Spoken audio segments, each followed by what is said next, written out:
आजादी के 15 दिन बाद ही दिल्ली की धरती पर हिंद और सिख शरणार्थियों का समंदर उतर आया था।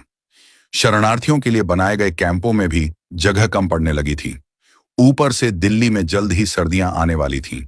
लिहाजा विचार चल रहा था कि पाकिस्तान से आने वाले हिंद सिख शरणार्थियों को मुसलमानों के उन खाली मकानों में बसा दिया जाए जिसे छोड़कर वे लोग पाकिस्तान चले गए थे।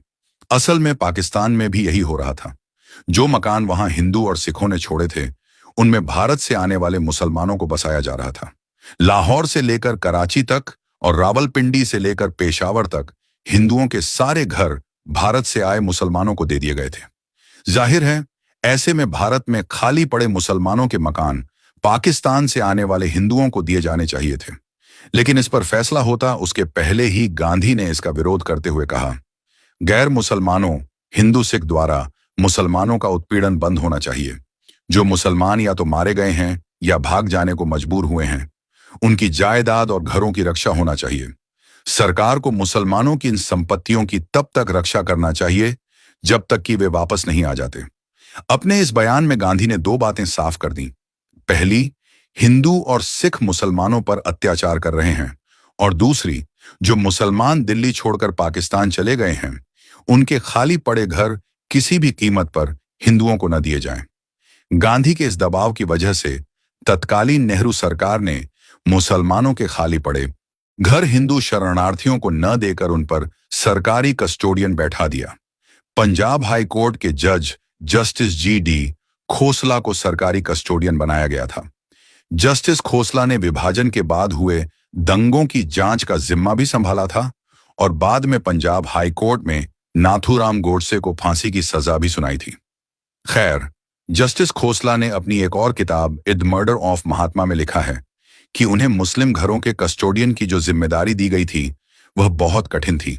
इसकी वजह बताते हुए वो लिखते हैं, जब मैं खाली पड़े मुस्लिम घरों में गया तो वहां मुझे हिंदू शरणार्थियों ने घेर लिया। वे खाली पड़े मुस्लिम घर देने की मांग कर रहे थे। क्या मुझे ये नहीं पता था कि वो लोग ठंड के शिकार हो रहे हैं? क्या मैं अच्छी तरह से नहीं जानता था कि मुसलमान वापस नहीं आएंगे? वर्षों से मुसलमान पाकिस्तान के लिए चिल्ला रहे थे और आंदोलन कर रहे थे, और अब उनकी मांगों को मान लिया गया था। अगर वे अपनी पसंद के होमलैंड नहीं जाना चाहते हैं तो उन्हें जबरदस्ती वहां भेजा जाना चाहिए। लेकिन जल्द ही गांधी के प्रभाव में आकर जस्टिस खोसला के विचार बदल गए। जस्टिस खोसला ने बताया है कि वह हिंदू शरणार्थियों की समस्या लेकर गांधी से मिलने के लिए गए और उनसे कहा, हमारे अपने लोग हिंदू शरणार्थी घरों के बिना हैं। उन्हें ठंड में ठिठुरता देख मेरा दिल टूट जाता है। बापू, मुझे बताइए मैं क्या करूं? गांधी ने जस्टिस खोसला को समझाया कि उन्हें यह कोशिश करनी चाहिए कि मुसलमान अपने खाली पड़े घरों में वापस आ जाएं। जस्टिस खोसला ने खुद माना है कि पहली मुलाकात में ही गांधी ने उन पर जादू कर दिया था। वह गांधी से बेहद प्रभावित हुए और खाली पड़े मकानों के मुद्दे पर गांधी से सहमत हो गए। जस्टिस खोसला को तो गांधी ने मना लिया, लेकिन शरणार्थियों को समझाना आसान नहीं था। उन्हें समझाते समझाते गांधी कई बार उनके साथ रूखा व्यवहार भी कर बैठते थे। इसका सबूत प्रार्थना सभा में दिए खुद गांधी के भाषण से मिलता है। दरअसल हिंदू और सिख शरणार्थियों का एक दल 23 सितंबर 1947 को गांधी से मिलने के लिए बिड़ला भवन पहुंचा। इन लोगों ने पूछा कि हमें मकान कब मिलेंगे। इस पर गांधी ने सफेद चादर से ढके अपने आरामदायक गद्दे पर बैठकर उन्हें उपदेश देना शुरू कर दिए। अपनी इस मुलाकात का जिक्र गांधी ने उसी शाम अपनी प्रार्थना सभा में किया। गांधी ने कहा था, मैंने शरणार्थियों से कहा कि आपके पास मकान है, धरती माता आपका मकान है, ऊपर आकाश है। आपको मुसलमानों से छीने हुए घरों में रहने की इच्छा नहीं करना चाहिए। जो घर कल तक मुसलमानों के थे वे आज भी उनके ही हैं। मैं हिंदू सिख शरणार्थियों को यही सलाह दूंगा कि वह बिना किसी सेना और पुलिस की मदद के वापस पाकिस्तान चले जाएं। गांधी की यह सलाह सुनकर शरणार्थी सकते में आ गए। आखिर वे उन भेड़ियों के पास वापस कैसे जा सकते थे जिन्होंने उनका सब कुछ लूट लिया था? गांधी ने अपने इसी भाषण में यह भी कहा कि आप यहां आए क्यों, वहां मर क्यों नहीं गए? गांधी अपने हर भाषण में रोज शरणार्थियों को वापस पाकिस्तान जाने की सलाह देते थे। गांधी की इन बातों से हिंदू शरणार्थी बेहद नाराज हो गए। एक बार तो बिड़ला भवन में एक हिंदू शरणार्थी ने गांधी के मुंह पर उन्हें खरी खोटी सुना दी थी। प्यारेलाल ने लिखा है, एक हिंदू शरणार्थी ने गांधी जी से कहा कि यह कितनी बेमतलब की बात है कि रोज रोज आप हमें वापस पाकिस्तान चले जाने की बात कहते हैं। हम बेचारे शरणार्थियों को क्या अपना पूरा समय भारत और पाकिस्तान में आने जाने में खर्च कर देना चाहिए? हमारी वफादारी भारत के लिए हो चुकी है। अब पाकिस्तान हमें अपना नागरिक समझकर हमारा स्वागत क्यों करेगा? उस साल दिल्ली में सर्दी ने अक्टूबर में ही दस्तक दे दी थी। कैंपों में रह रहे शरणार्थी इसे लेकर बेहद चिंता में थे। इसी बीच 12 अक्टूबर को गांधी का ऑल इंडिया रेडियो पर एक भाषण प्रसारित हुआ।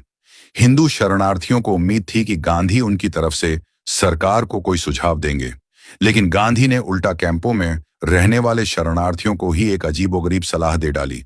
गांधी ने कहा, दिल्ली में सर्दियां आने वाली हैं। खुले आसमान के नीचे सोने वाले शरणार्थियों को मैं सलाह देना चाहता हूं कि वह रात में अपनी रजाइयों को ओढ़ने के बाद उनके ऊपर अखबार के कागज बिछा लें, ताकि ओस से उनकी रजाइयां ना भीगें। इसी बीच दिल्ली में कई मुस्लिम इलाके खाली हो गए थे, जिससे वहां बनी हुई मस्जिदें भी वीरान हो गई थीं। दिल्ली की ठंड से परेशान होकर कई शरणार्थियों ने इन वीरान मस्जिदों में शरण ले रखी थी। किसी भी धार्मिक स्थान पर जबरन कब्जा करना बेशक गलत है, लेकिन यह भी सच है कि प्राकृतिक आपदाओं के समय लोगों ने मंदिर, मस्जिद, चर्चों और गुरुद्वारों में शरण ली है। दिल्ली की भीषण ठंड में खुले आसमान के नीचे रहने वाले शरणार्थियों को भी जहां छत मिली, वहां सिर छिपाने पहुंच गए।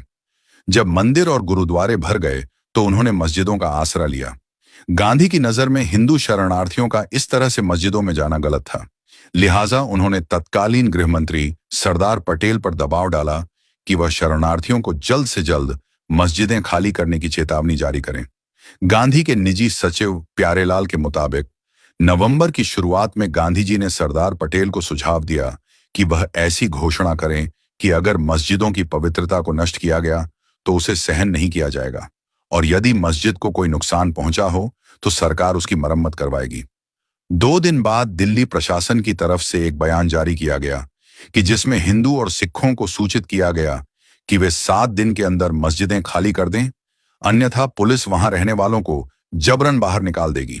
गांधी के कहने पर पहले तो मुस्लिम मोहल्लों और फिर मस्जिदों से हिंदू और सिख शरणार्थियों को खींच खींच कर बाहर निकाल दिया गया।